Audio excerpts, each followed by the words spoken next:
마스크를 벗고 GV를 진행하고 있습니다. 마스크를 벗어주시면 감사하겠습니다. 네, 안녕하세요. 먼저 감독님부터 소개 인사 먼저 드리고 시작하겠습니다. 네, 안녕하세요. 태어나길 잘했어 연출을 맡은 최진영입니다. 네, 안녕하세요. 태어나길 잘했어에서 큰 춘희 역할을 맡은 강진아입니다. 반갑습니다. 안녕하세요. 태어나길 잘했어에서 작은 춘희 역할을 맡은 박혜진입니다. 그러면 바로 질문 먼저 드리도록 하겠습니다. 세상의 모든 춘이들에게 해주고 싶은 말이 있다요? 라는 질문이 들어왔는데 강진아 배우님 먼저 세상의 모든 춘이들에게요? 네. 그 태어나길 잘했어라는 제목처럼 이 작품 만나면서 저 문장에 대해서 더 많이 생각을 하게 됐었는데 스스로 사랑한다는 말이 정말 와닿기에 되게 어려운 말이라고 생각이 들거든요. 그래서 어디에 있든 무엇을 하든 한 번쯤은 스스로를 좀 더 아끼고 바라봐줄 여유가 있었으면 좋겠다는 생각이 듭니다. 네. 박혜진 배우님. 어떤 환경에서든지 어떤 조금 안 좋은 상황에 처하더라도 누구나 행복하게 살 권리가 있다는 메시지를 전하고 싶습니다. 춘희의 의상에 대한 특별한 의미가 있는지 좀 궁금해하는 질문이 많은데. 의상이요? 네네. 저희가 친한 의상 실장님께 여기 크레딧에서 나왔지만 자문을 좀 구했는데요.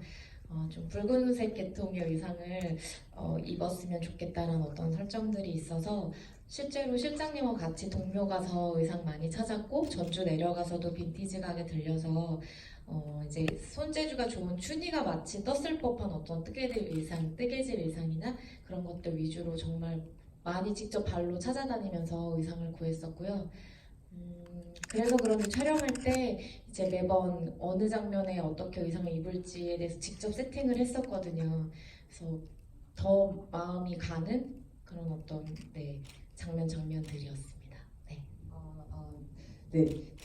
영재가 민달팽이인데 실제로 영화에 이렇게 오프닝에서도 나왔던 것 같고 달팽이에 대해서 의미가 있는 건가요? 감독님 어떤?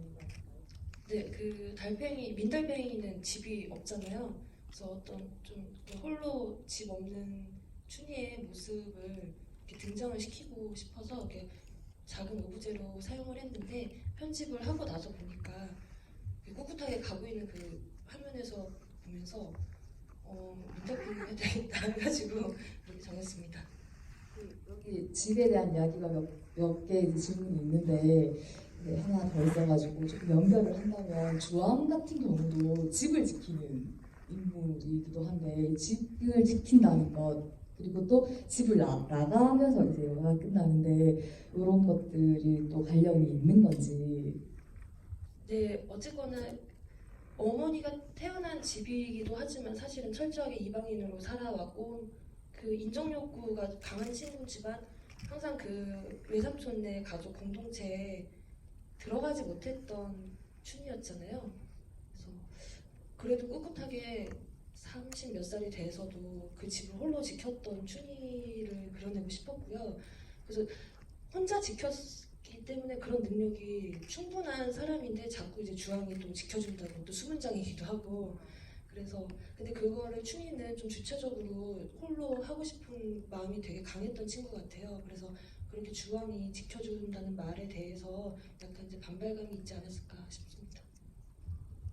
이 질문도 되게 궁금했었는데 저도 작은 춘희 손에는 흉터가 없었다라고 이렇게 어떤 의미였을까요?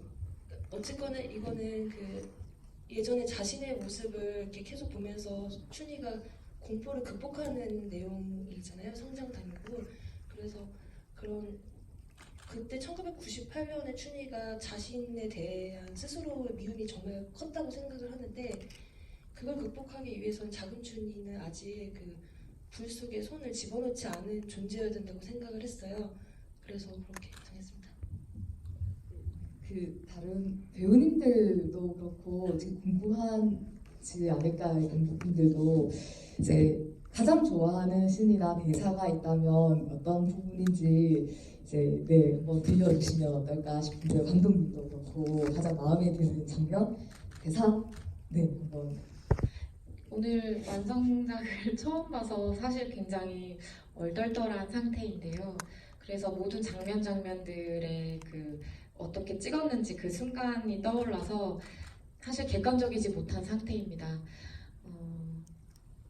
웃으면서 봤던 장면은 그 작은 춘이, 그러니까 어린 시절의 나를 직접 마주하면서 같이 그 땀이 묻은 바닥을 청소하는 장면, 그리고 주원과 데이트하면서 사람들이 사실 저 안 좋아해요라고 했던 그 대사를 하는 저를 보는 게 좀 짠했던 것 같아요.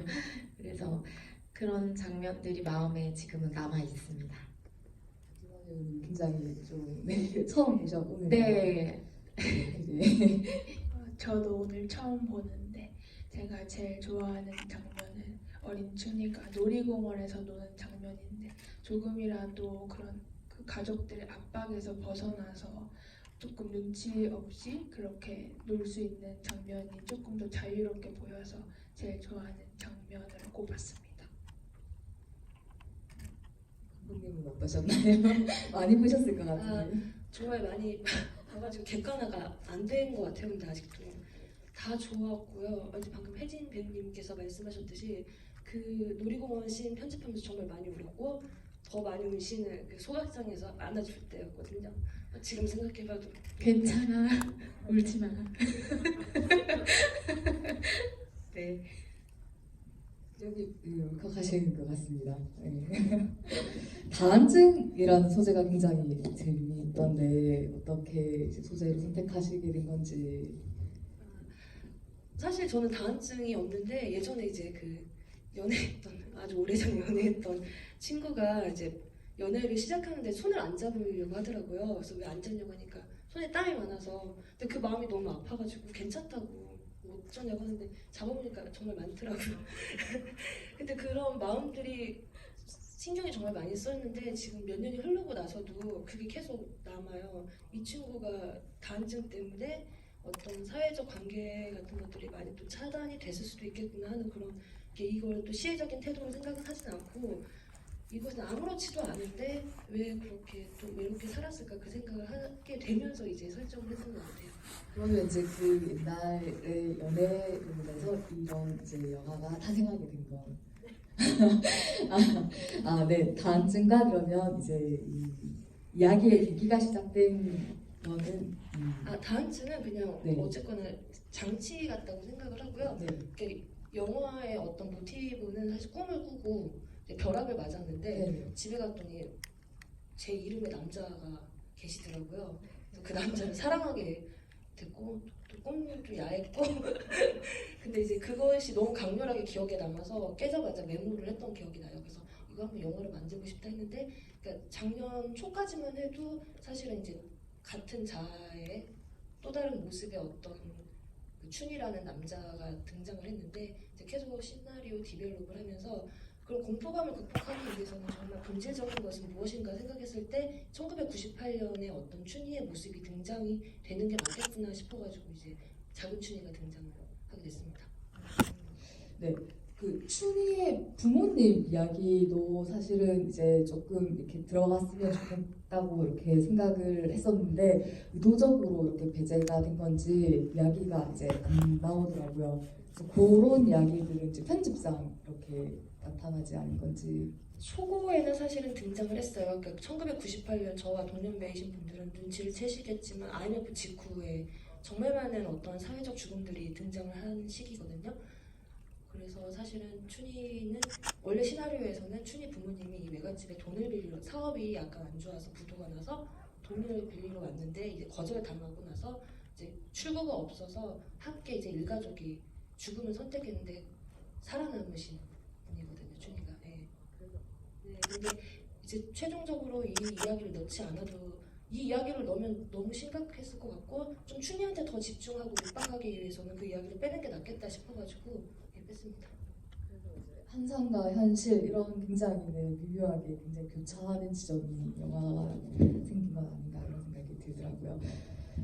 어린 춘희가 보이게 되는 계기를 벼락으로 설정하신 의미가 따로 있을 것 같다라는 생각이 들던데 질문도 올라와 있더라고요. 이런 그 설정을 하신 계기는 있는지, 그리고 그 노숙자 마지막에 또 이렇게 빵을 나눠 먹거나 그리고 또 빵을 나눠주고 하는 그런 이제 춘희의 그런 착한 마음도 이렇게 보이고 하는데 이런 설정은 어떻게 이게 하게 된 건지도 궁금한데. 그 벼락은 아까 이제 제가 말씀드렸듯이 꿈에서 정말 벼락을 맞아가지고 자아를 받기 때문에 이제 넣었던 거고요. 노숙자 같은 경우에는 그러니까 이 영화가 IMF 직후부터 시작을 했잖아요. 그래서 길거리로 그러니까 의도하지 않건 의도했건 그렇게 길거리로 가시는 분들이 정말 많잖아요. 지금도 정말 많은 분들이 그 직후에 계속 존재하고 계시는 분들인 것 같고 그래서 그분들의 이야기를 언젠가는 해보고 싶었는데 태어나기 잘했어요. 그래서 직접적으로 많이 나오지는 않지만 그분들의 존재를 좀 약간 알리고 싶었어요. 그리고 어떤 그 마음을 서로 나눌 수 있는 존재에 대해서 이야기를 하고 싶어서 네. 또 여성 노숙자가 사실은 남성 노숙자가 더 많지만 어떤 그런 여성 노숙자에 대한 존재를 또 가시적으로 드러내고 싶었어요. 춘희, 어린 춘희와 어른이 된 춘희의 합이 굉장히 중요한 영화가 아닌가 싶어요. 그 두 분이 이렇게 이야기를 많이 하지 않았을까요? 그래서 또 어떤 말들을 나누진 않았나 이런 생각도 드는데 어땠나요, 강진아 배우님? 촬영하기 전에 감독님과 함께 그 혜진 배우랑 셋이 미팅을 하고 이제 정말 그냥 사적인 어떤 수다 떠는 어떤 자리가 마련이 됐었고 현장에서는 오히려 뭔가 말을 많이 나누거나 하지 않았어요. 그리고 장면 장면마다 영화에 어떤 감독님 특유의 유머 코드가 심어져 있지만 실제 연기하는 저는 처한 상황이 굉장히 무거웠기 때문에 뭔가 기분이 막 신난 상태는 아니었거든요. 그래서 항상 그 장면 생각이나 거기에 머물러 있어야 되는 어떤 시간이 필요했기 때문에 혜진 씨도 그렇고 저도 그렇고 각자의 위치에서 잘 있는지 저는 체크했던 것 같아요. 네, 그랬던 기억이 납니다. 저는 맨 처음에 아까도 말씀했듯이 같이 만났는데 셋이 같은 배우로서 통하는 말들도 많았고 그래서 현장에서도 연기도 이렇게 잘 맞았던 것 같아요. 네. 극 중에서 하천이 후에 영화 감독이 되었다고 계속 말했다고 하는데 혹시 감독님이 영화 속 사촌이 모델이었는지 어떤 얘기가 나오는데 어떤가요? 그 영화 만들면 망한다. 네. 6명이 네, 이번 흐르르 내 거에 실제로 저희 집에 그 친척 언니가 한 5년 정도 사셨어요. 근데 이제 영화 속에서 보듯이 제가 그 언니를 막 핍박하고 그러진 않고 제가 오히려 더 많이 맞았던 사람이었고요. 근데 이제 그 당시엔 그 언니가 너무 미웠어요. 왜 나를 때리지? 이 집 주인은 나한테 좀 못된 그런 마음을 되게 많이 먹었었는데 크고 나서 보니까 그 언니의 그 외로움을 이제 알 것 같고 정말 미안하고 하지만 저를 때린 건 아직도 용서가 할 수 없고 근데 그렇게 해서 그냥 저의 좀 약간 자전적인 이야기를 넣고 싶어가지고 그런 근데 이제 시나리오 하면서 이거 좀 약간 너무 민망한 설정 같다 하는데 또 스태프분들이 너무 좋다고 그래가지고 알겠습니다 하고 넣었습니다. 관객분들이 되게 질문을 많이 공감해주고 계세요. 지금 보니까 되게 자전적인 이야기인 듯 아닌 듯 이런 느낌을 많이 받으신 건 아닌가라고 생각이 듭니다.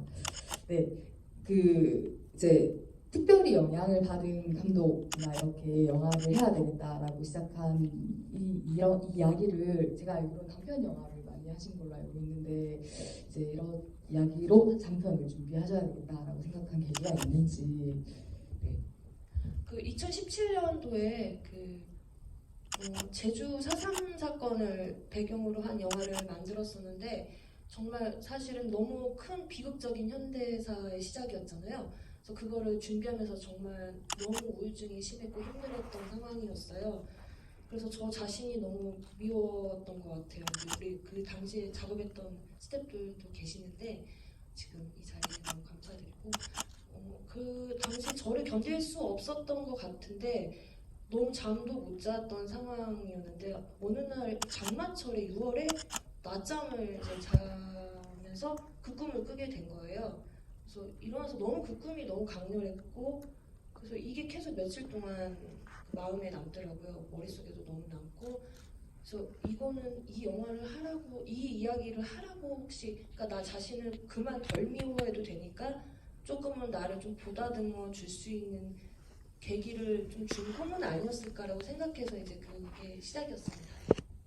그 음악 얘기를 많이들 하는데 이제 98년, 90년대 후반들에 썼던 가요들의 그런 가요와 음악 얘기를 이제 많이들 그 질문을 올리고 있는데 이런 음악들의 선택은 감독님의 이런 취향과 연결되는 걸까요? 아니면 어떤 시나리오 썼을 때부터 꼭 이 음악을 넣어야겠다고 생각했던 것 중에 세 곡이 그 태사자의 도화 제가 너무 좋아해서 그리고 정말 이 영화의 주제일 수도 있는데 개구장의 엘도라도라는 곡과 또 나는 그 모든 사람들이 다 같진 않잖아요. 나는 다를 수도 있는데 그 다름을 인정하지 않는 마음들, 그러니까 주제들 그런 것들을 생각했을 때 네모의 꿈이 정말 적절하다고 생각해서 시나리오 썼을 때부터 정했던 곡입니다.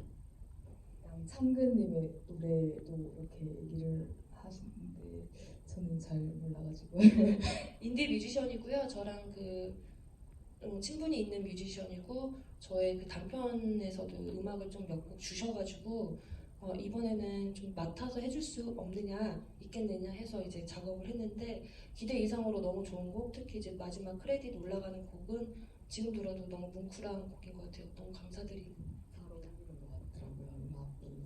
그 엔딩 크레딧의 각색에 한재일님의 성함이 보였다는 건 저는 못 봤는데 굉장히 날카로운 그 보셨는데 담쟁이의 그 한재일 감독님이 맞는가라고 이렇게 물으시는데 어떤 인연이 있는지 궁금해하시는데요. 그 담쟁이 한재일 감독님이 맞고요. 그 저희가 12월 2일에 촬영이었는데 최종적으로 모두가 만족할 만한 시나리오가 덜 나왔던 상태였어요. 11월에 그래서 PD님께서 그러면 이걸 한번 각색을 해보지 않겠느냐. 근데 저도 출국하고 당시에 없었기 때문에 무조건 오케이를 했던 상태고 처음 이제 각색자와 함께 작업을 하는 거였기 때문에 되게 이게 될까 했는데 사실 한재희 감독님도 너무 감사드리지만 PD님, 조 감독님, 진아 배우님 그리고 저기 계신